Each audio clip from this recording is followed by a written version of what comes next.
Let's open the book of Genesis. Genesis 28 verse 11. Genesis 28:11.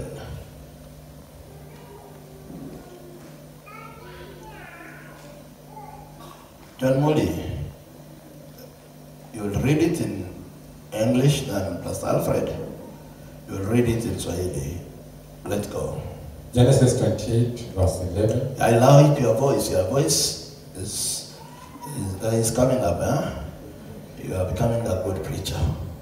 Kama hiyo ndio kugeuka mhubiri basi umekuwa mmoja. Genesis 28 verse 11 is what the word of the Lord says. So he came to a certain place and stayed there all night. So he came to a certain place and stayed there all night. Because the sun had set. Because the sun had set. And he took one of the stones of that place and put it at his head. And he took one of the stones of that place, a stone of that place, and put it on his head. And he lay down in that place to sleep. And he lay down in that place to sleep. Amen. Amen.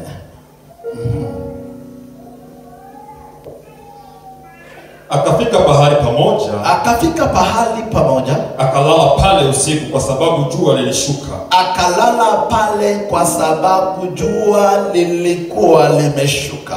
Akatoa moja la mawe ya pahali pale. Akachukua moja ya mawe ya mahali hiyo. Akaliweka chini ya kichwa chake. Akaiweka kwa kichwa chake. Akalala usingizi. Akalala usingizi hapo. Amen.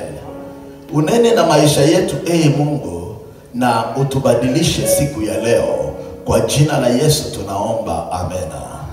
Nisaidie kabla uketi chini, watu waine peke yao, waambie Mungu wa wakati jua imetua.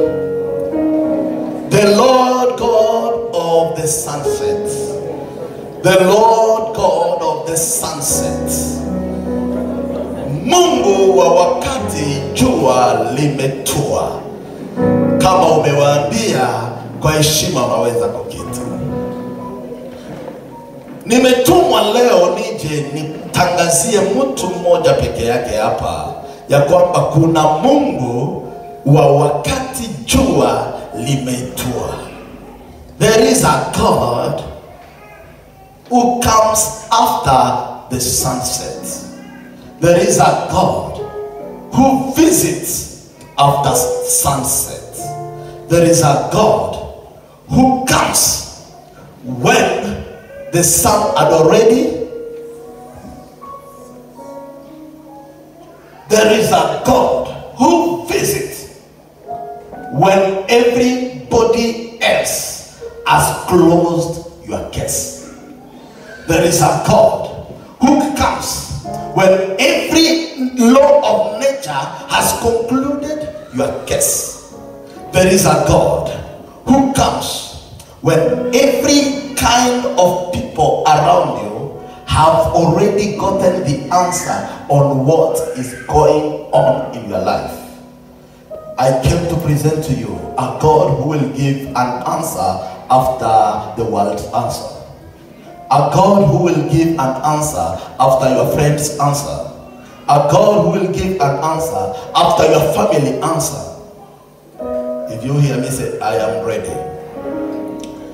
Ninaleta Mungu leo ambaye anajibu baada ya kila matarajio kuisha. Mungu ambaye utenda baada ya kila mwanya kufungwa. Baada ya kila chochote kilichotarajiwa kuwa kimemalizika.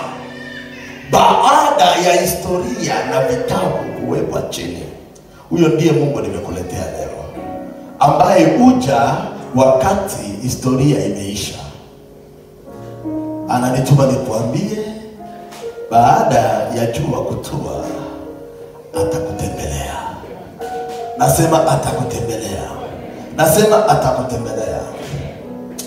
Watafiti watakuambia ya kwamba asubuhi ndiyo kazi hufanyika. Na kazi ikifanyika asubuhi, ikifika mchana mwili unaanza kuchoka, na ikifika jioni mwili hauchoki tena, unaanza kuitisha kupumzika. Na ikifika jua limetua, akili zinakuambia ya kwamba siku imeisha. Na siku ikiisha, inachofuata ni kutafuta mahali pa kulala, ili kwamba matarajio yahamishwe kwa siku ya kufuata. Watafiti watakuambia ya kwamba kila usiku ndio mambo hufanyika. Watu wengi ufa usiku. Halo? Watu wengi huwa hawakufi mchana, huwa wanakufa usiku, wakati ambapo giza imeingia. Kwa sababu giza ni moja ya vitu vinavyocheza saikolojia ya watu ku give up on their lives. Kwa hivyo watu wengi ufa usiku. Watu wengi ufa sio usiku ukianza, lakini usiku ukitaka kumalizika. Maana yake nini? Wagonjwa wengi huchukia giza na upigana na giza usiku mzima. Inapofika asubuhi, wakati mwangaza unapotaka kuja, wamekuwa wamechoka na wamegive up, mili yao inapumzika na wanakufa. Kwa hivyo kila mgonjwa akiona kumepambazuka anafurahi, kwa sababu ana opportunity ya kuona mwanga na kuona watu wakizunguka. Na katika maisha ya kila siku, watu hufurahia mambo wakati wangali na neema ya kuona wengine wenyewe wanakaa kama wao. Halo? Ukiwa na umri fulani, unatembea na watu wa huo umri na munajitia moyo kwa huo umri, kwa sababu huo umri mkiwa pamoja ni kama mchana. Shida inakuja wakati unaanza kujikuta uko peke yako katika situation fulani ambayo wengine wanakaa ni kama wameshaivuka, lakini bado kwako inakaa ngumu, inakaa usiku. Na ndio kwa maana wengi give up, kwa sababu hawana company, hawana wa kutembea na wao katika situation yao.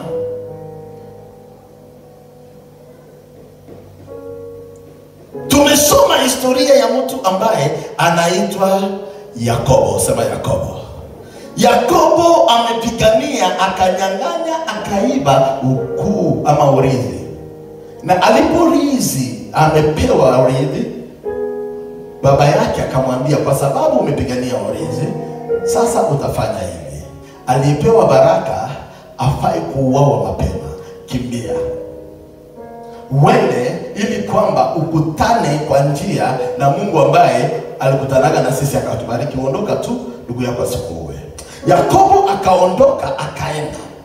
Na kwa kuondoka kwa Yakobo, nilifikiri baba yake atauza mali, amfungie pesa kwa juala. Unajua juala? Amwambie, mtoto wangu, hii ndio baraka, kimbia uende. Lakini cha mshangao, baba yake akampa fimbo. Halo? Akampa fimbo, akampea maji na akamwambia, ondoka, enda kwa mjomba yako, yuko mahali fulani, huko utafanikiwa, wende, toka. Akaacha mali, akaondoka. Niliwafunza siku moja hapa kuhusu baraka, nikawaambia hiyo kitu nilishangaza, kwa sababu nilifikiri baraka ni hizo vitu, lakini akaachishwa hizo vitu, akaambiwa aende. Hiyo mmoja wapo ni disappointment, kwa sababu huwezi kunitoa kwa raha uniambie niondoke niende kuanza kutafuta na tumeshapata. Unajua Yakobo hakukuwa kama Esau. Esau alikuwa mtu ambaye aliishi kwa nguvu ya kutafuta. Yakobo aliishi kwa kukula kenye kimetafutwa. Halo? Si unajua hiyo aina ya watu wawili wa hivyo? Kuna wale wenye kufanya kazi na wengine wanakulaga matunda ya kazi ya wengine.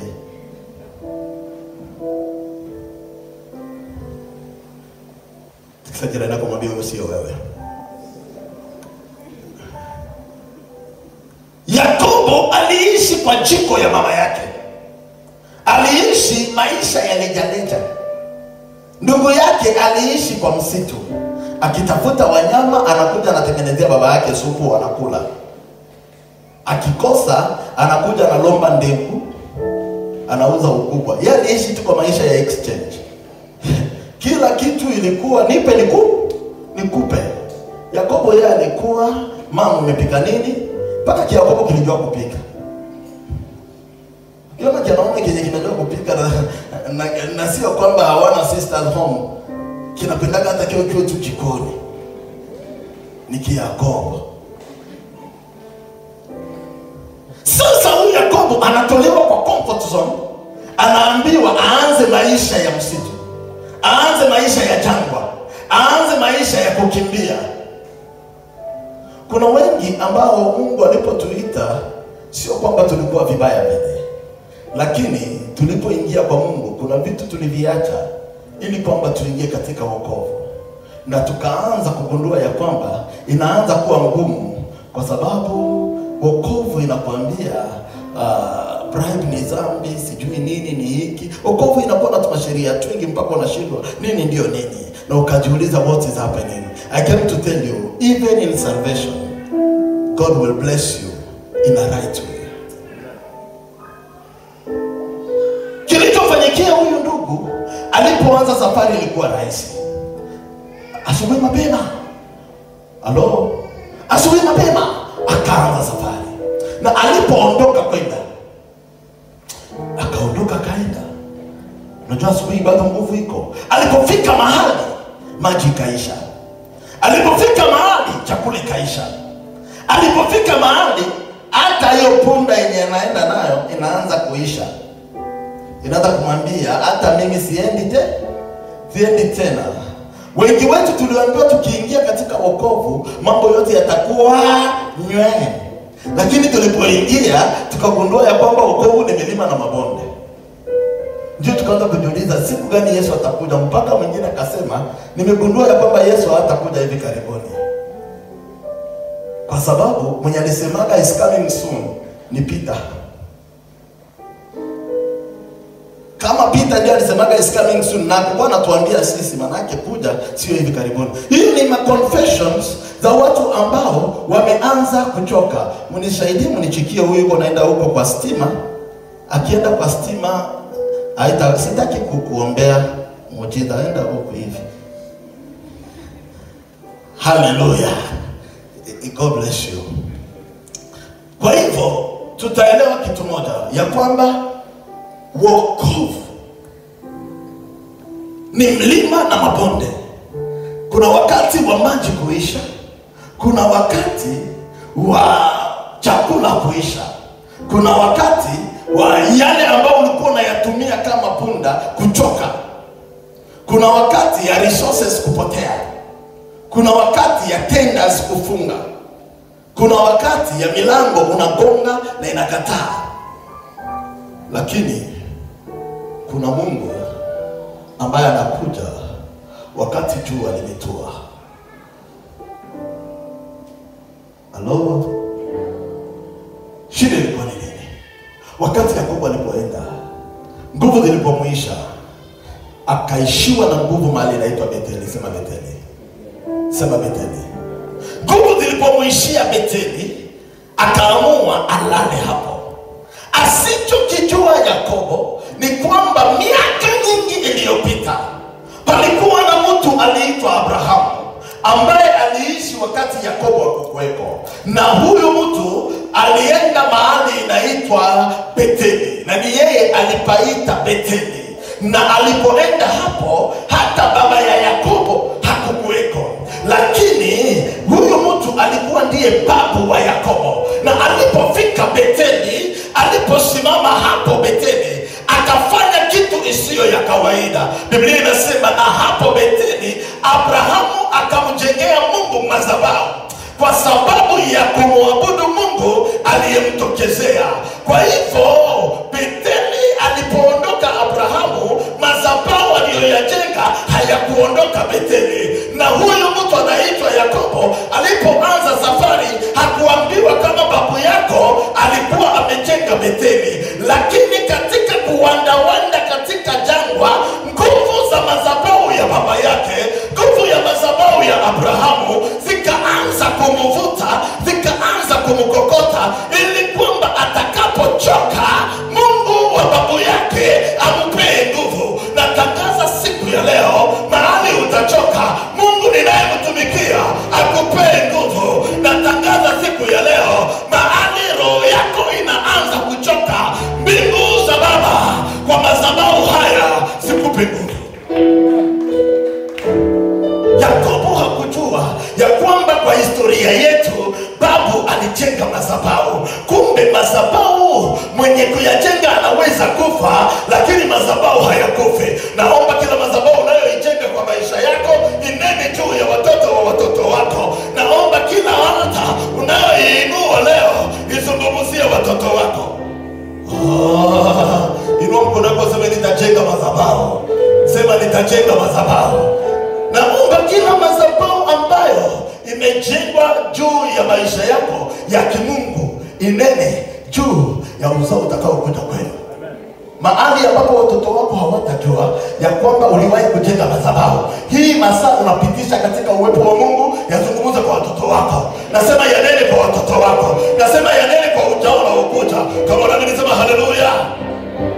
Kwa hivyo Abrahamu alijua nitakapojenga Betheli, siku moja mimi sitahitajika, lakini madhabahu yangu yatahitajika. Na ndio kwa maana alipofika Betheli alikuwa ana kiu, alikuwa ana njaa. Hakutafuta chakula Betheli, hakutafuta maji Betheli, akatafuta nini? Jiwe. Kwa sababu madhabahu ndio yalikuwa yakimuita, ilibidi atafute jiwe. Na alipopata jiwe, uchovu wake ulikuwa haujaondoka, lakini ulikuwa umepata suluhisho. Natangaza siku ya leo, baada ya ibada ya leo, jiwe la madhabahu ya Mungu liwekwe kwa kichwa chako. Nasema liwekwe kwa kichwa chako. Nasema liwekwe kwa kichwa chako. Yakobo alipoweka kichwa chake juu ya jiwe, hakuweka kwa sababu alijua hii jiwe ni ya Mungu. Halo? Hakuweka kwa sababu alijua jiwe hili liko katika mahali ambapo babu yangu alijenga madhabahu. Aliweka kwa sababu hakuwa na option. Wengi wetu tutafanya kitu out of desperation, na mbingu itakuwa imetufanyisha kenye tunafaa kufanya. Wakati tu aliweka kichwa hivi, Biblia inasema jua lilikuwa limetua. Maana yake matarajio ilikuwa imeisha. Alipoweka kichwa juu ya jiwe, alipolala, Biblia inasema mbingu zikafunguka. Naomba mbingu zikufungukie leo. Nasema mbingu zikufungukie leo. Nasema mbingu zikufungukie leo. Biblia inasema mbingu zikafunguka, na mbingu zilipofunguka akaona malaika wakipanda na kushuka. Kwa nini wakipanda na kushuka? Sio wakishuka na kupanda, lakini wakipanda na kushuka. Ni kwa sababu walikuwa wanaishi hapo Betheli. Malaika walikuwa wanazingira madhabahu. Kwa hivyo alipowaona, walikuwa wanatoka kwa madhabahu wakienda kuambia Mungu, mmoja wa wenye madhabahu yao amefika kwa madhabahu. Kwa hivyo mbingu zisinyamaze, kwa sababu mmoja wa wenye madhabahu yuko mbele ya madhabahu. Ninaomba leo kwa jina la Yesu, mbingu zikufungulie milango, malaika wapande na washuke juu ya madhabahu yenu. Haleluya. Na Biblia inasema alipoona malaika wakipanda na kushuka, akashout, akasema, sikujua ya kwamba nilikuwa katika malango ya mbingu. Hapana rafiki yangu, ulikuwa mahali ya kuvunjika moyo, lakini kwa sababu Mungu wa masaa yasiyotarajiwa amekuja, Mungu wa muda wa baada ya jua kutua amekuja.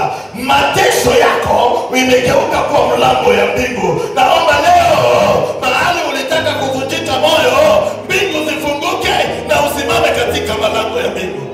Kama unasikia sema haleluya. Kama unasikia sema haleluya. Kama unasikia sema haleluya. Kuna watu ambao mioyo ilikuwa imeanza kuvunjika. Leo hii jiwe hilo haliko pilo. Jiwe hilo ni funguo. Ndio kwa maana Yesu akamwambia, wewe ni Petro na nitakupea nini? Funguo. Chochote utakachokifungua mbinguni kitafunguliwa, na chochote utakachokifunga kitafungwa. Wewe ni jiwe na nimekupea funguo. Kwa hivyo jiwe ya Yakobo pia ilikuwa ni funguo ambayo alipoiwekelea kichwa ikafungua mbingu. Naomba mahali leo ombi yako itawekelea kichwa, mbingu zifunguke kwa jina la Yesu. Nasema mbingu zifunguke kwa jina la Yesu. Na Yakobo akashtuka, akasema kumbe nilikuwa katika malango ya mbingu. Sijui ni nani ninazungumza na ile hapa, ambaye roho yake ilikuwa imechoka. Umepewa unabii mpaka unabii zinaanza kujirudia. Umepewa maujumbe mpaka maujumbe zinaanza kujirudia. Umeambiwa utakumbukwa na Mungu mpaka kukumbukwa inaanza kujirudia. Leo nimekuja kukutangazia kuna Mungu wa masaa yasiyotarajiwa. Kuna Mungu anayekuja wakati jua limetua. Kuna Mungu ambaye yeye ungojea sun set, na ikiset anakuja. Maana yake yeye ungojea ugive up, na ukigive up anakuja. Huyo Mungu aje kwako leo. Nasema Jehova aje kwako leo. Nasema Jehova aje kwako leo. Nasema Jehova aje kwako leo. Nasema Jehova aje kwako leo. Sikiza nikwambie mtoto wangu. Mtu anaitwa Abraham. Sema Abraham. Ni mtu ambaye unifurahisha sana kwa Biblia. Ukisoma Genesis 18:11 to 14. Genesis 18:11 to 14. Mwanzo 18, 11, 14. Soma Pastor Fred haraka tusikie. Mwanzo 18:11 hadi 14. Basi Abrahamu na Sara walikuwa wazee na wenye siku nyingi, imekwisha kwa Sara kwa desturi ya wanawake. Sikiza. Unaweza kuketi usome kwa unaketi. Nisikuchokeshe baba. Leo mimi ndio mhubiri. Sikiza kwambie. Abrahamu na Sara, Biblia ndio inasema, sio mimi. Ni Biblia inasema walikuwa wazee. Na kwa Sara yeye ilikuwa imeisha desturi ya wanawake. Maana yake kwa wanawake kuna muda ikifika desturi yao ya matarajio kuwa mama inaisha. Na Sara alikuwa amekuja, manake alikuwa ametoka asubuhi akafika jioni na akaenda mpaka midnight. Sahau sunset. Yeye alikuwa amepita mpaka kaenda usiku. Mkesha. Na sio mimi. Sara alikuwa ameshapenya mpaka anafika mahali yenye hata ukimwambia muujiza ni matusi. Unajua ukiwa 40 uko na nguvu. Ukienda 48 uko na kaneema kakuambiwa uko na 0.0 whatever. Ukifika 50 wanaanza kukuambia Bwana asifiwe. Alafu ukienda 60 ni Mungu anakupenda. Ukifika 70 wanaanza kuangalia watu watakusikia. Stori za watoto zinasaulika, ni mahali watakuzika. Ukifika 80 watu wanaanza kuambia watoto wako, hata mama yenu akifa mshukuru Mungu. Mungu amewapia naye kwa muda mrefu. Ukienda 90 watu wanaanza sema celebrating a life well lived. Paka watoto wanakuwa kia kuangalia kukushukuru kwa sababu watoto wako nao ni wazee. Alo, ukiwa wa 90 manake hata watoto wako wako 70 something, manake nao ni wazee. Sasa jiulize, Sara akapita 45, akapita 50, akaenda 70, hakuna mtoi wa kumwambia well lived. Hello. Na alipofika 90, siku moja bwana yake anaona watu watatu wakipita, eti wanaenda sijui wapi. Alipowaona, Biblia inasema akakimbia akawaambia, tafadhali ninawasihi muingie kwangu mkule. Na wale watu watatu wakamwambia, kwa sababu umeinsist, tutaingia tule. Na walipoingia kukaa kula, Biblia inaniambia wakiwa wanakula, chakula ilipokuwa tamu. Sikiza nikwambie siri, mtoto wa Mungu, jifunze sana kuprovoke prophecy. Jifunze sana kuchokoza Mungu. Chakula ilipokuwa tamu, sosi ilipoingia, from nowhere wale wazee wanaamka wanaanza kuuliza, mke wako Sara yuko wapi? Abraham anamwambia yuko ndani. Anamwambia mwakani tutakapokuja Sara atakuwa na mtoto. Sikiza nikwambie, nafikiri Sara akasema, mzee, patia wale wazee mvinyo yenye haina nguvu. Wapatie wine yenye haijashika sana. Ni kama hiyo ndio umewapea, imewashika akili. Ukiwapea chakula, uwapei tu waambie wakule, hatujawaambia wakule alafu waongee. Wakule na waishi. Kuna mtu anayekuja kutangazia hapa, hata baada ya jua kutua, mbingu inataka kufanya kitu kwako. Hata baada ya watu kuamini imekwisha, mbingu inataka kufanya kitu kwako. Kama unanisema haleluya. Hata baada ya list ya wafanyakazi kutoka, mbingu inataka kukupatia kazi. Hata baada ya watu wenye watakuwa promoted kujulikana na wengine, nasema mbingu inataka kukuinua. Hata baada ya wale ambao wanapewa tenda wameshajulikana, mbingu inataka kukupea tenda. Kama unanisema haleluya. Sara akakosa kitu cha kufanya, akacheka. Sara unadu? Asa hakuna baba, sijafanya kitu. Nikakwambia mtoe ujinga hapa. Sara anataka hesabu wa 45 ndio vunjika moyo. Lakini sasa mimi niko na 45 mbili. Niko na 45 ya kuvunjika moyo na 45 ya kunitia moyo. 90 ni 45 mbili. Moja ya kutosheka na kuvunjika moyo, nyingine ya kukwambia Sara, at least uliolekaga. Unajua kile kaneno kanamwambia at least ulipataga mume. Sara anamwambia hiyo ndio mtaacha. Kumbuka wakati Sara alikuwa 65, alikuwa anatembea meticulously mpaka wafalme wanamtamani. Nasema 65. Achana na hiyo mchezo tuko nao, wadada wanakutana na dada kwa 25 aishakuwa hivi. Achana na hiyo mchezo. Nasema 65. Tikisa jina lako mwambie 65. 65. Nani wa 60? Iko anataka 65 hapa. 65. Sara anapita hivi kwa mtaa. Sara huyo. Biblia inasema Farao alikuwa kwa dirisha akasema, nani huyo? Wakamwambia anaitwa Sara. Akasema, mumulete.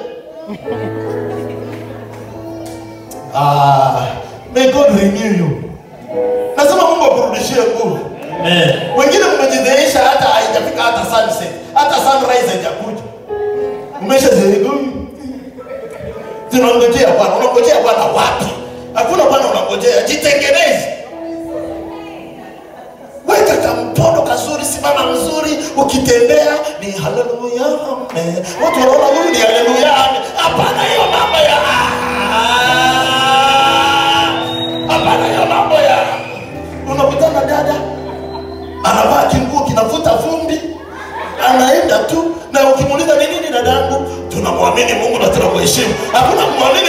unaheshimu. Vaa decent.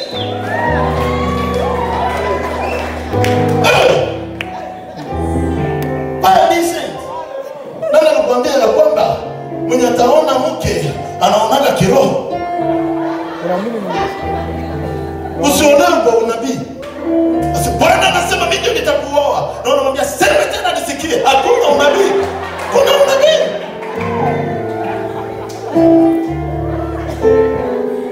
Kila wanaolewaga wanaambiwaga I love you. Sio Jesus asii. Sarah 65. Sarah 60. Sarah. Watu wanaona kama Sarah. Unasema Farao ndiye alikuwa na magumu. Ninakutoa kwa Farao na kupeleka kwa Abimeleki. Siku nyingine kwa Abimeleki 65. Kwanza ya Abimeleki ilikuwa mbaya zaidi. Abimeleki akasema mnitie Abraham. Abraham, huyu ni nani yako? Kia Abraham kaona nimekufa. Aseni sister. Chiki yako una dude. Huyu ni chiki yako. Anataka ni sister. Ni sister. Abimeleki akamwambia, "Good. Utapokea mahari huyu dadako." Nafikiri Abraham kilikuwa kinajua unajua kuna shida kama uko mrembo kisha uolewe na jamaa ka otherwise. Abraham alikuwa anajua ya kwamba atapata attack anytime. Ndio anamprepare kwa biashara. Mahali tunaelekea. Wakikuuliza wewe ni nani? Naomba roho ya insecurity ondoke kwa wanaume kwa jina la Yesu. Asemi ni dadako.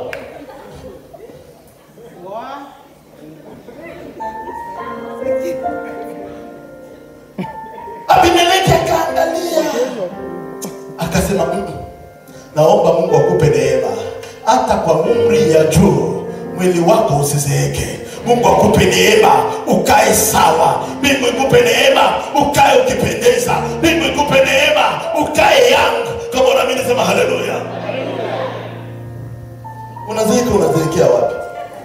Kama unakaa kama unazaliwa South Sudan. Hii yote imeshakunja hii. Malaini hapa hivi.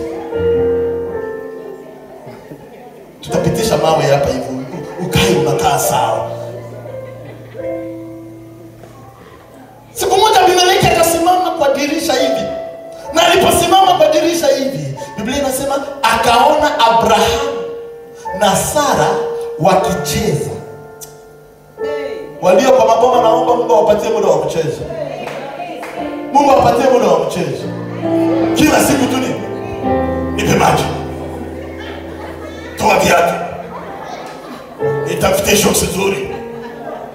Kama ni mama naye, hatuna chumvi. Leta masahani. Nakataa kwa jina la Yesu.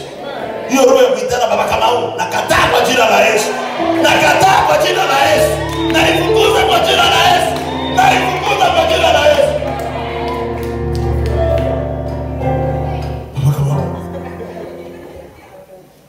Biblia inasema Abrahamu kwa uzee wake, yeye na Sara walikuwa wanafanya nini? Wanacheza. Manake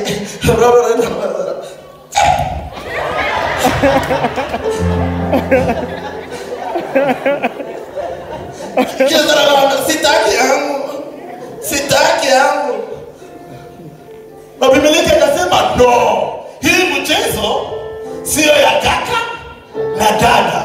Uniitie hiyo kitamaa. Wewe ulisema ni dadako. Naomba mbingu irudishe furaha kwa ndoa. Naomba mbingu irudishe salama kwa boma.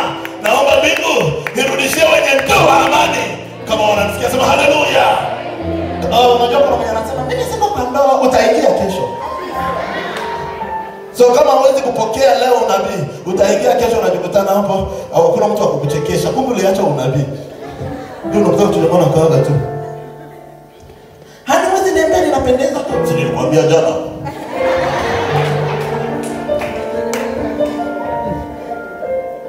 Mungu wa masaa yasiyotarajiwa atatembea hapa leo. Nasema atatembea hapa leo.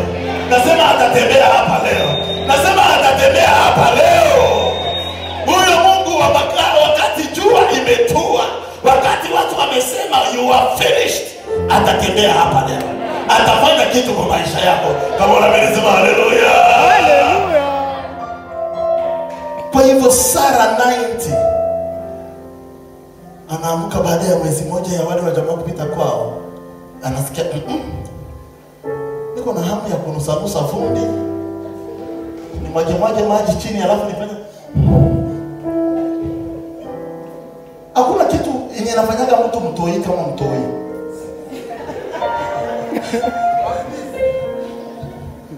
Ukiwa na mtoi una behave utoi. Unaona Sara mama wa 90, tabia mbaya ya kutemateme inaanza. Sara, what is happening? Hata message yoye. Naomba leo mbingu ikupatie kitu ambayo haukuwa tena unatarajia. Mbingu ikufanyie kitu ambayo akili zako zipate na wazia tena. Mbingu zikufanyie kitu ambayo hata watu hawangelitarajia kwako. Kama unasema haleluya. Hey, Sara, what is happening? Sara anaanza tema. Sara anaanza sema nitafutia sijui kama kaa. Anamletea kama kaa akasi kazuri akani kangumu. Mnitafutie soft. Sijui mniletee majivu. Abraham anasema, what is happening with my wife? No, Abraham, something good is happening. It's only that you have been there for long without knowing how they behave. I pray and I declare that the Lord will give you a miracle. Yenye ilikuwa imekupita miaka nyingi, leo ikukujie. Yenye ilikuwa imesahaulika kwako, leo iachiliwe. Kama unasema haleluya. Abraham akijui how to behave. Akijua how to behave. After few days, habari inatoka kwa boma, inaenda nje kwa sababu Sara anaanza behave maajabu. Kama Sara alikuwa na chapa tumanguo, tunakaa fiti. Zinaanza kataa.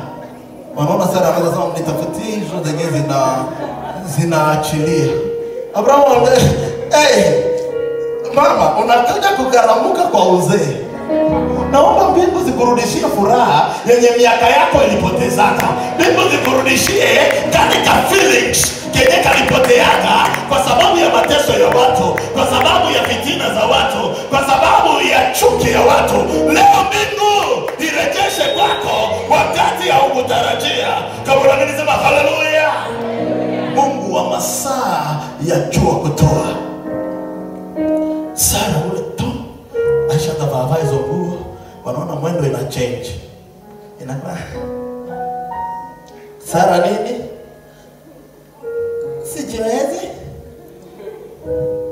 I want you to imagine Sara akienda clinic. Sara anafika clinic, alafu anauliza nurse, "Nigerejeste wapi?" Nasa anamwambia ni wewe ama ni mjukuu wako? Anamwambia mimi ndiye mjukuu. Kwa sababu muujiza yenye mjukuu anafagua nayo imenikujia. Watu walifikiriaga ilikufaka, lakini kwa muda wasiotarajia imerudia. Naomba mbingu ikurudishie yenye watu walijuaga imeishaka. Paka watu wanaweza kumhurumia, wanasema mpatie shosho njia aandikishie nani.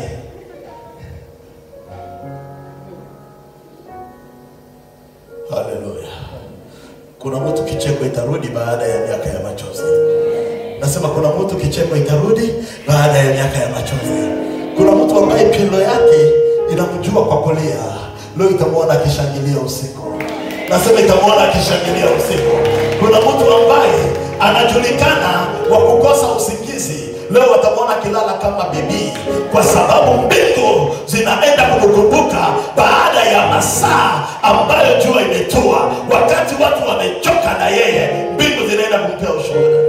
Kama niwe sema napokea. Kama niwe sema napokea. Kama niwe sema napokea. Haleluya. Haleluya. Haleluya. Nasema haleluya. Sara akapata mtoto. Sara hakuzaaga na CS. Sara hakuendaga maternity. Sara alipataka mtoto akiwa ni yeye, kwa sababu alibeba muujiza, akazaa kimuujiza. Naomba leo muujiza uliopotea uje ujue ndani yako, uzae kimuujiza. Wakati watu wanatarajia utapata kazi ukienda shule, wakutane umepata kazi alafu shule ikaja.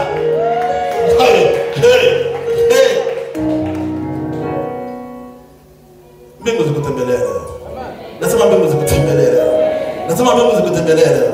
Baada ya ibada ya leo, jua yako yenye ilikuwa imetua, hata kwa giza mbingu zikutembelee. Nasema mbingu zikutembelee.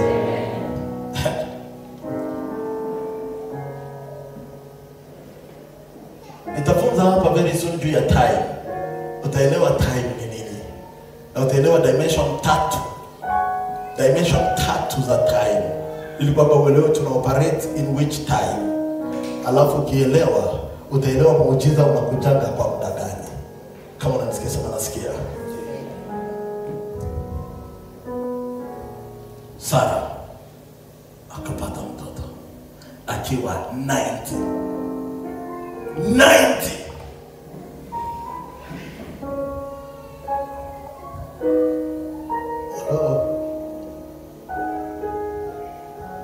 Wanasema huyo ni Sara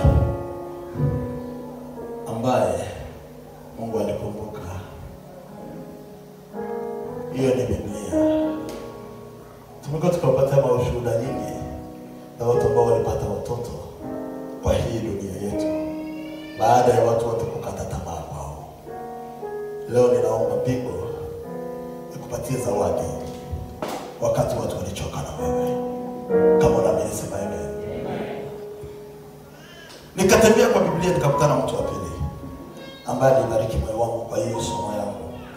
Huyo mtu wa pili niliyempata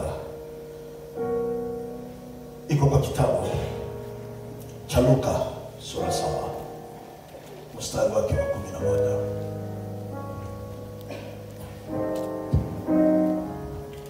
Luka 7:11. Tataka tu usome kutoka 14. Tusikie inasema nini. Lakini tutaanza 11 hadi 15. Wewe usome 14 na 15. Alikwenda karibu, akaguza jeneza. Wale wachukuzi walisimama, akasema, kijana, ninakuambia simama. Naye aliyekuwa maiti akakaa, akaanza kusema. Yesu akamrudisha kwa mama yake. Amen. Amen. Soma sasa 11. Ilikuwa kesho yake, alikwenda mjini ulioitwa Naina. Wanafunzi wake walikwenda pamoja naye na mkutano mkubwa.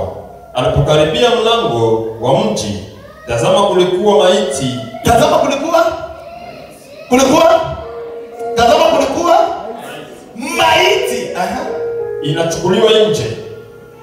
Alikuwa mwana pekee wa mama yake, naye mjane, na watu wengi wa mji walikuwa pamoja naye. Inatosha.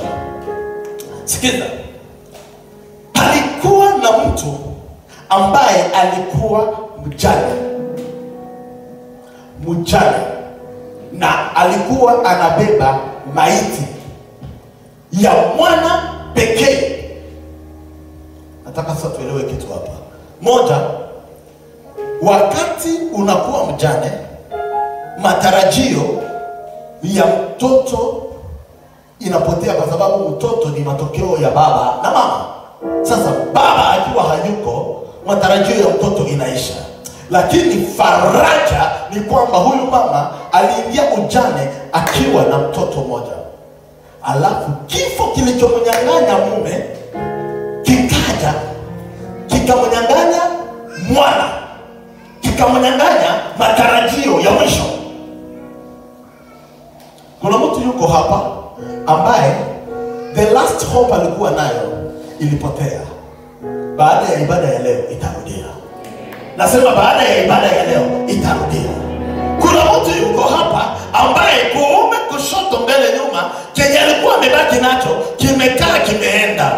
baada ya leo mbingu itarudisha. Nasema baada ya hii ibada mbingu itakurudishia. Mwana pekee, tena mama ni mjane, lakini kifo kikachukua. Na watu waliposikia kifo kimechukua, watu wakaja. Huyo mama alipoona watu wanakuja, alifikiri watu wanaleta suluhisho, kumbe watu wanakuja kumsaidia kuzika haraka.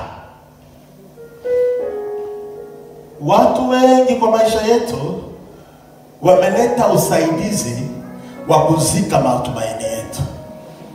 Wameleta usaidizi wa kuzika imani iliyo ndani yetu. Baada ya leo watashangaa. Nasema baada ya ibada hii Mungu atawashangaza. Ushasikia mtu anakushauria, mtu anakupea shauri, unasema ni mwanaume anakusumbua, achana naye. Unajiuliza, huyu ametoka? Anakwambia mimi anataka kunizoea, nikaacha. Wewe achana naye.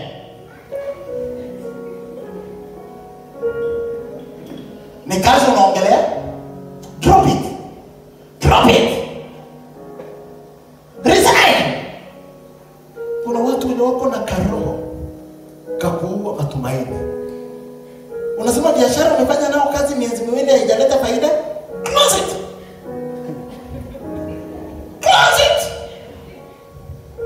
Baada ya ibada leo mbingu itashangaza wamoja hapa. Amen.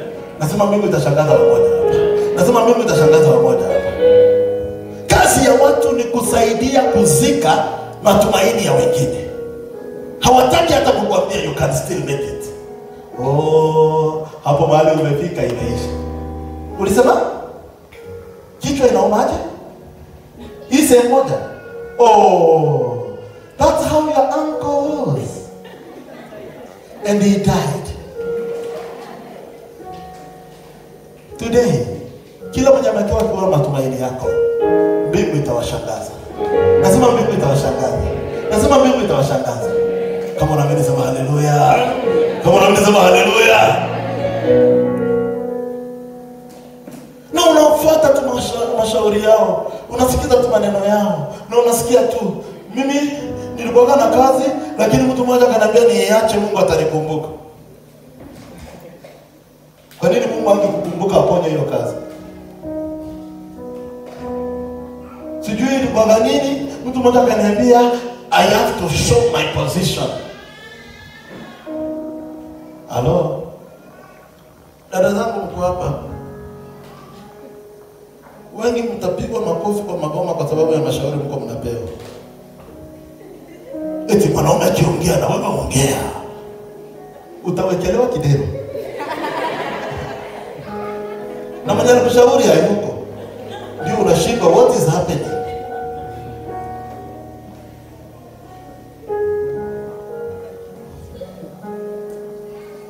Wakaambia mama, pole. Unajua pole na umaga. When you are in a bad situation, wakikwambia pole inauma.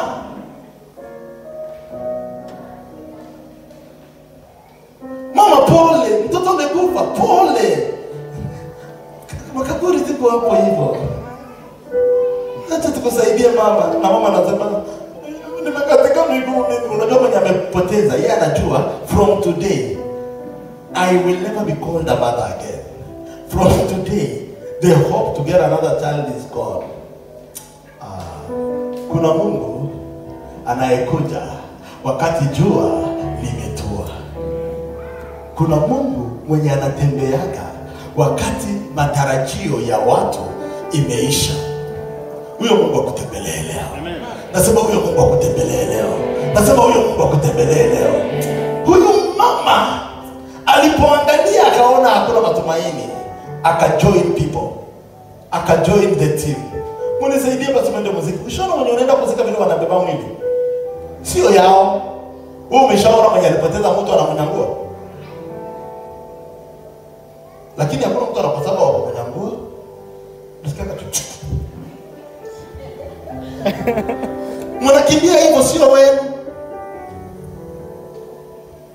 Unajua I was known, nilikuwa najulikana kwa mtaa mimi. kwetu kwa watu wenye walikuwa wanasaidia matanga. Mtu akikufa hata kama hawamjui wanakuja wanapiga hodi kwetu. Jambo mchungaji, baba anasema jambo sana. Akso iko. Anauliza kuna mtu amekufa huko? Kuna mtu alikufa huko juu.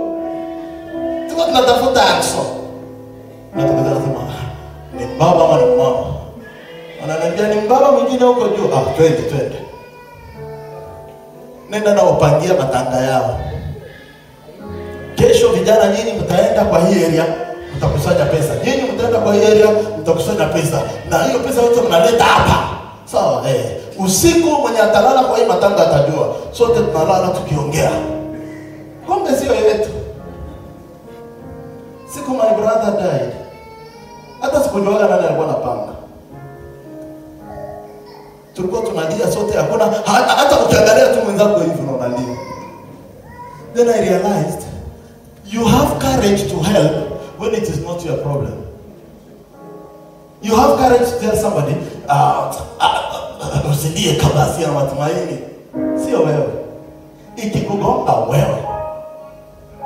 Niliwaambia huyo mchungaji mwingine wa Baptist Church Congo. Alikuwa anaenda kuhubiri kwa matanga mpaka anasomea mwenye alipoteza mtu.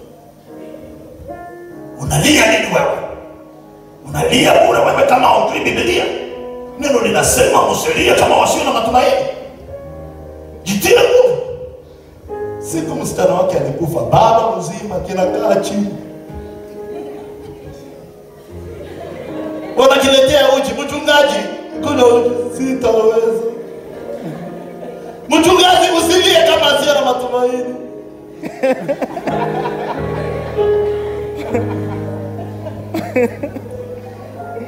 Unajifanya hivyo kwa sababu si wewe. Angalia jirani yako mwambie jifunze kutia watu nguvu.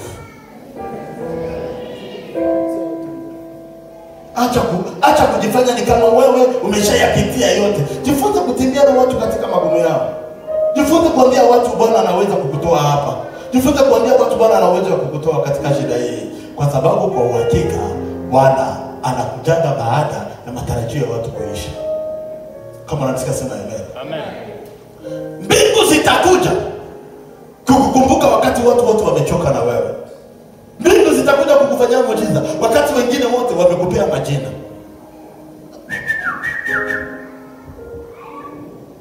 Halo. Wanakujua, wakiona tu jamaa anafanya hivi. Sisi tena anafanya hivi, anasema wewe wa viatu ya hivi. Wewe wa nguo za hivi. My wife is a witness. Mimi nilikuwa kwa ya master wao. Siku moja nilisimama mbele ya kwaya hivi nataka kuongoza. Wakashindwa kuimba wimbo, wakaanza kuimbia viatu yangu. Dada mmoja tu kwa kwaya alikuwa anaitwa Mariet. Nikasikia tu anaambia watu, "Oh, na viatu. Oh, na viatu." Nikashika. Mimi ndio kiongozi wa kwaya, nikashindwa kuondoka hapo. Unasikia unashindwa kuondoka kwa sababu viatu yangu nakaa hivi. Na nataka niwaambie tunaenda mbinguni. Naangalia jaza hivi hata naenda hata kuzimu. Hivi hata naenda jehanamu. Hivi watu ndio naenda mbinguni, lakini hivi hata naenda jehanamu.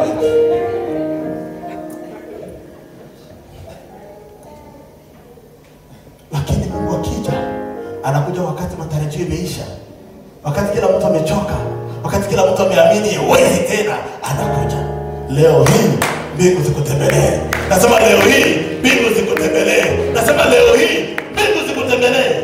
Huyo mama alipokubali waende kuzika, Biblia inasema walipoondoka wakifika kwa mlango ya mji, Bwana mkubwa akasimama mbele yao. Leo Yesu asimame mbele ya magumu yako. Nasema leo Yesu asimame mbele ya magumu yako. Nasema leo Yesu asimame mbele ya magumu yako. Aliposimama hakuhitaji ruhusa. Aliwaangalia tu hivi na kwa macho akajua hawa ndio wenye wanabeba maiti, lakini huyu ndio mwenye maiti. Kwa sababu huyu analia, hawa wanamsaidia kuzika. Akamwambia simama, wakasimama. Weka chini. Kuna watu wataamrishwa leo. Nasema kuna watu wataamrishwa leo. Nasema kuna watu mbingu itaamrisha leo. Yeyote ambaye anataka kuzika jobi yako, mbingu imuamrishe leo. Yeyote mwenye anataka kuibomoa ndoa yako, mbingu imuamrishe leo. Yeyote ambaye anataka kubomoa familia yako, mbingu imuamrisha leo. Yeyote ambaye anataka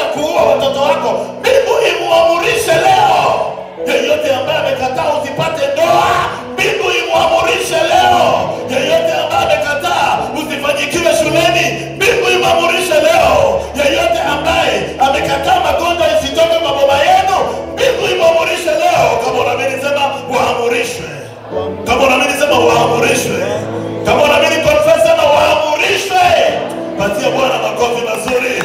Awaamurishe kwa jina la Yesu. Awaamurishe kwa jina la Yesu. Simama. Weka chini. Wakaweka chini. Alafu Yesu akakaribia, akaangalia jeneza. Natangaza leo, mwenye alikutengenezea jeneza ataona wanamrudishia nao jioni. Mwenye alikutengenezea jeneza atarudishiwa jioni. Unajua jamani, nishatengeneza nyingi. Hautazikwa kwa hiyo. I declare today, every coffin in your life will be turned into a coffee table. Oh. I said it will be turned into a coffee table. Jamaa anakaa hivi, nafikiri alikuwa anakaa jioni hivi. Anasema hiyo balance hawajaleta. Unangojea balance? Anaona unaleta kijeneza kesho. Buda leo ni kama hautauza hii. Anasema kwa nini? Na nimetoa tithe. Unajua hata wao hutoa tithe. Hata wakiomba wanasema Bwana bariki kazi ya mikono yetu.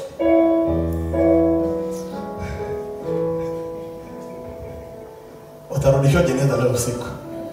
Hautazikwa kwa jina la Yesu. Nasema hatima yako haitazikwa kwa jina la Yesu. Nasema destiny yako haitazikwa kwa jina la Yesu. Nasema destiny yako haitazikwa leo kwa jina la Yesu. Kama unaamini sema haitazikwa.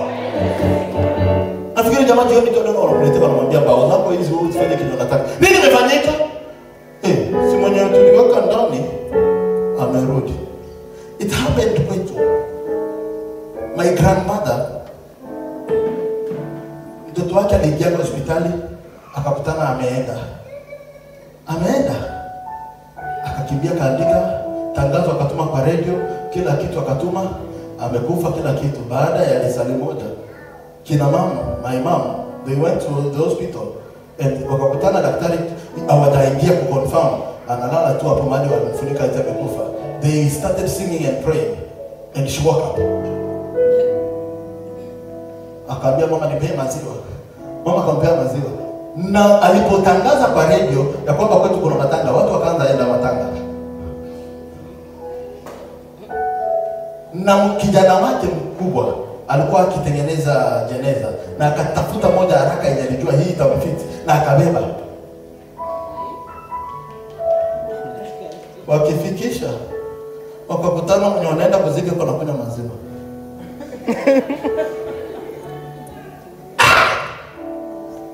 Wanauliza nini ilifanyika? Tumeshatangaza kwa radio. Mama anamwambia yuko hai. Na akakaa.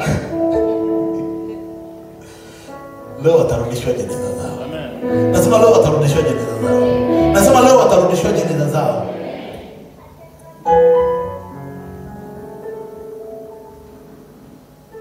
Jeneza ilikuwa imekuja kwetu, ilikuwa imeletwa kama ya kumzika. Wakaanza ichezea. Unaona kuchezea jeneza?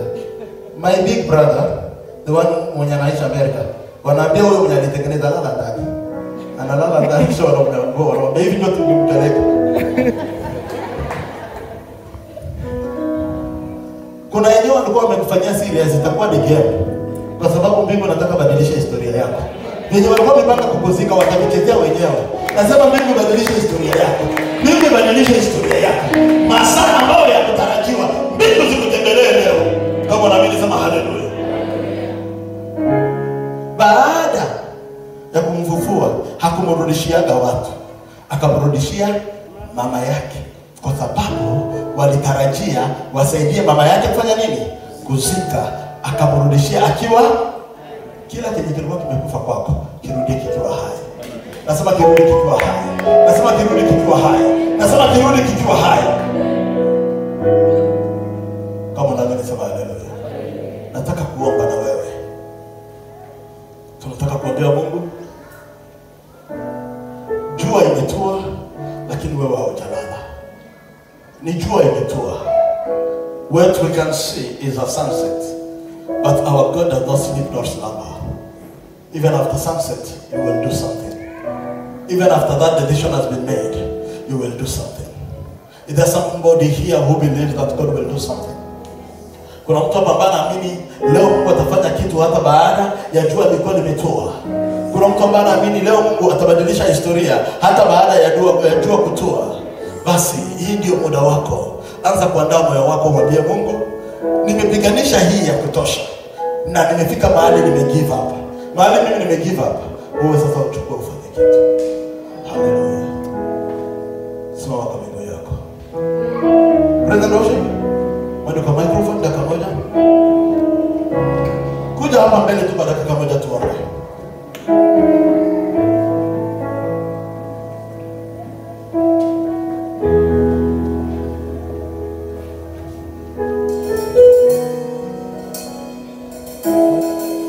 Kujani mbele tuombe, kujani mbele tuombe.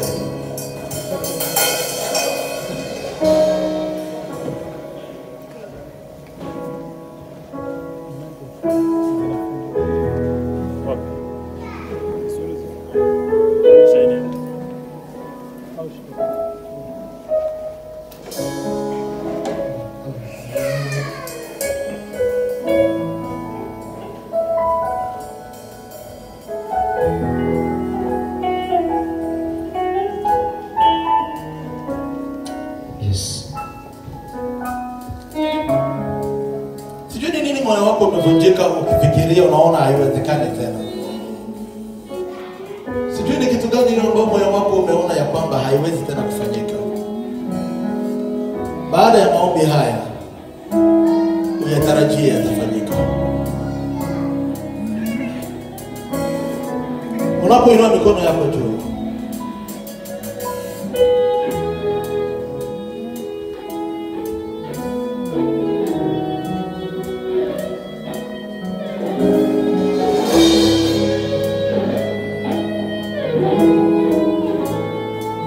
anza kujikaribisha karibu na Mungu. Mwambie, ni masaa yamepita lakini unikumbuke. Ni masaa yamepita lakini unikumbuke. Bwana, ni masaa yamepita lakini unikumbuke.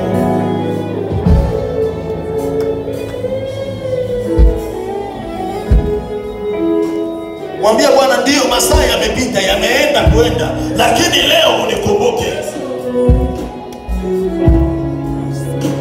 Nimekuwa wimbo ya watu, nimekuwa kutemwa kwa watu.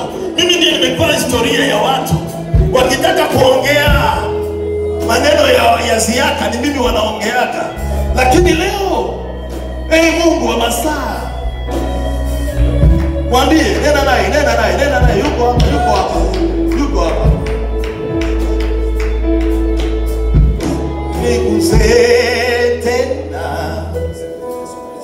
Niguze tena, ninaomba Baba, uniguze tena,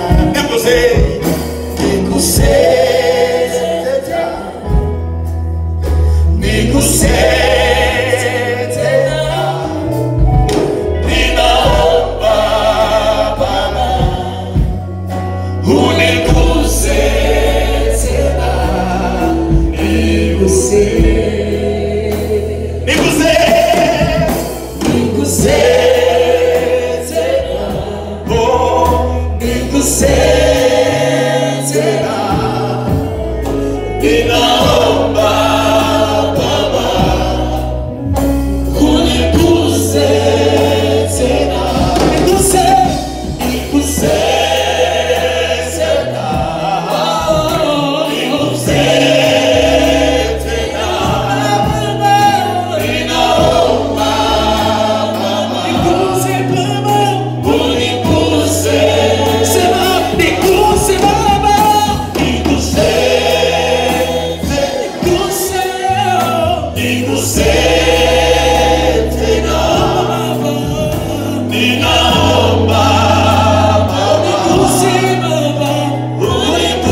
historia yako. Mwambie Bwana ageuze historia yako. Mwambie Bwana ageuze historia yako. Mwambie Bwana ageuze historia yako. Mwambie Mungu ageuze historia yako. Mwambie Bwana ageuze historia yako. Mwambie Bwana ageuze historia yako. Kwa damu ya Yesu. Mwambie Bwana ageuze historia yako. Mwambie Bwana ageuze historia yako. Mwambie Bwana ageuze historia yako. Mwambie Bwana ageuze historia yako. Mwambie Bwana ageuze historia yako. Mwambie Bwana ageuze historia ya maisha yako. Mwambie Jehova abadilishe historia ya maisha yako. Mwambie Jehova ageuze historia ya maisha yako. Mwambie Bwana ageuze historia ya maisha yako.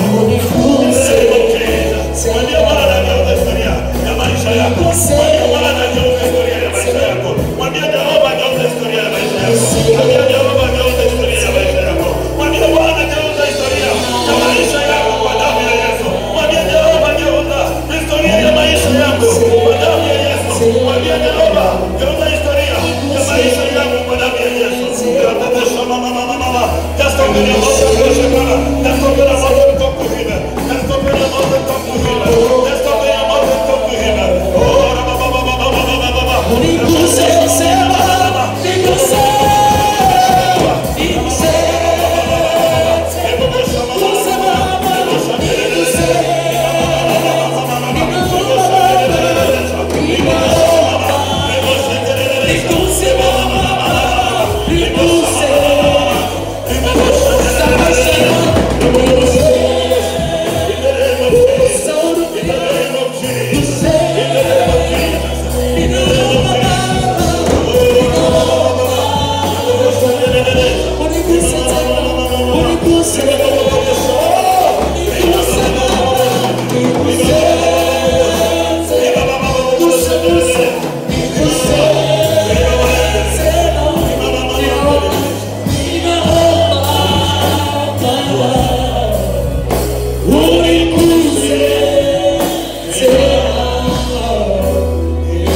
Kwa sababu hata baada ya jua kutua, umenikumbuka, umenitembelea, umenibadilisha, umenipa ushuhuda.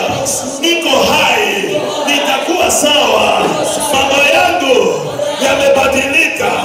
Mimi nimepata muujiza wa kipekee siku ya leo. Shangilia Bwana kwa makofi, shangilia Bwana kwa makofi, shangilia Bwana kwa makofi, shangilia Bwana kwa makofi, shangilia Bwana kwa makofi. Haleluya, haleluya. Kutoka leo usiseme nimepitwa na muda tena. Usiseme muda umekupita tena. Usiseme nimepitwa na muda, kwa sababu Mungu wa masaa yaliyopita amekutembelea, amekukumbuka, amekufungua, amekutendea. Mambo yako yamebadilika. Kama unaamini sema haleluya. Kwa hivyo ukiondoka hapa, behave kama mwenyewe amepata muujiza, sio kama mwenye amegive up, sio kama mwenye roho yake imechoka. Behave kama mwenye anatarajia ushuhuda. Wiki hii utashuhudia. Nasema wiki hii utashuhudia. Nasema wiki hii utashuhudia. Haleluya. Nasema wiki hii utashuhudia. Haleluya. Unapoondoka hapa, wende na furaha kwa moyo wako. Nasema wende na furaha kwa moyo wako. Magumu uliyokuwa umeyabeba yameisha. Hitaji uliyokuwa nayo, tarajia muujiza, tarajia ushuhuda kwa damu ya Yesu Kristo, kwa damu ya Yesu Kristo. Na mtu akikukumbusha ya kwamba umepitwa na masaa, mkumbushe habari za Sara. Mtu akikwambia masaa imepita, mwambie hata baada ya jua kutua, Yakobo alikumbukwa. Mimi nimekumbukwa, nimekumbukwa. Haleluya. Mungu akubariki, Mungu akufanyikishe, Mungu akupee wimbo wiki hii.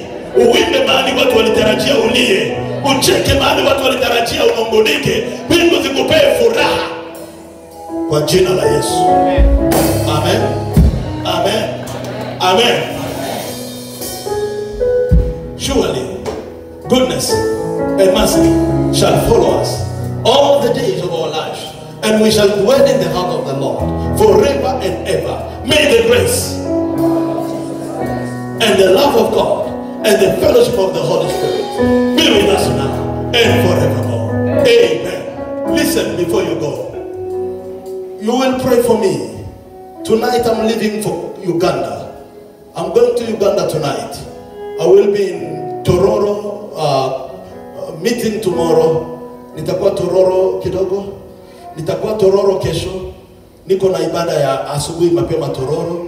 Alafu niko na ibada ya lunch hour Tororo. Na niko na ibada ya jioni hapo Tororo.